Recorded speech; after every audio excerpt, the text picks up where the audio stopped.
ನಾವು ಈ ಪ್ರಯೋಗದಲ್ಲಿ ನಾಣ್ಯವನ್ನು ಕಾಣದಂತೆ ಮಾಡಬಹುದು, ಇಲ್ಲವೇ ಒಂದೇ ನಾಣ್ಯದ ಇನ್ನೆರಡು ಪ್ರತಿಗಳನ್ನು ನೋಡಬಹುದು. ಇದಕ್ಕಾಗಿ ಪಾರದರ್ಶಕ ಪಾತ್ರೆಯಲ್ಲಿ ನೀರು, ಇನ್ನೊಂದು ಕಾಜಿನ ಗ್ಲಾಸು, ನಾಣ್ಯ, ಡ್ರಾಪರು, ಲೇಸರ್ ಪಾಯಿಂಟರ್ ಬೇಕಾಗುವು. ನಾಣ್ಯವನ್ನು ಕೆಳಗಿಟ್ಟು ಅದರ ಮೇಲೆ ಗ್ಲಾಸನ್ನು ಇಡಿ.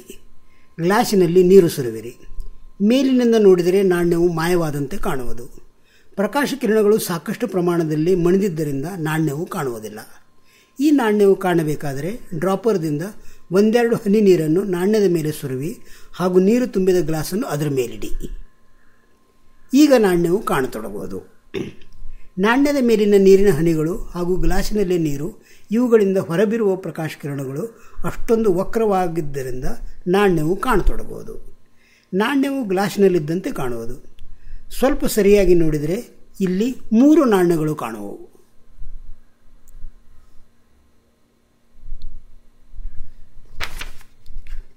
ಒಂದು ನೀರಿನ ಮೇಲೆ, ಇನ್ನೊಂದು ಮಧ್ಯದಲ್ಲಿ ಹಾಗೂ ತಳದಲ್ಲಿ ಇನ್ನೊಂದು. ಲೇಸರ್ ಕಿರಣ ಬಿಟ್ಟರೆ ಈ 3 ನಾಣ್ಯಗಳು ಹೊಳೆಯತೊಡಗುವು. ಈ ನೀರಿನಲ್ಲಿ ಒಂದೆರಡು ಹನಿ ಡೆಟಾಲ್ ಸುರಿವಿದರೆ ಈಗ ಲೇಸರ್ ಪಾಯಿಂಟರ್ದಿಂದ ಪ್ರಕಾಶವನ್ನು ಬಿಟ್ಟಾಗ ಪ್ರಕಾಶ ಕಿರಣ ನೀರಿನಲ್ಲಿ ಇಳಬಹುದು. ಈ 3 ನಾಣ್ಯಗಳ ಮೇಲಿಂದ ಈ ಕಿರಣಗಳು ಕಾಣುವವು.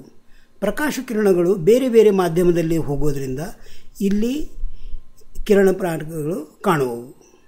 ಒಂದು ಕಿರಣ ಮಧ್ಯದಲ್ಲಿ, ಇನ್ನೊಂದು ಮೇಲಿನಿಂದ ಹಾಗೂ ಮತ್ತೊಂದು ರಿಫ್ಲೆಕ್ಟ್ ಆಗಿ ಆದ ಕಿರಣಗಳಿರೋದ್ರಿಂದ ಈ ಮಾಯವಾಗುವ ನಾಣ್ಯವನ್ನು ನೀವು ಮಾಡಬಹುದು. ಈ ರೀತಿಯಾಗಿ ಚಿತ್ರದಲ್ಲಿ ನಾವು ಇದರ ತತ್ವವನ್ನು ವಿವರಿಸಲಾಗಿದೆ.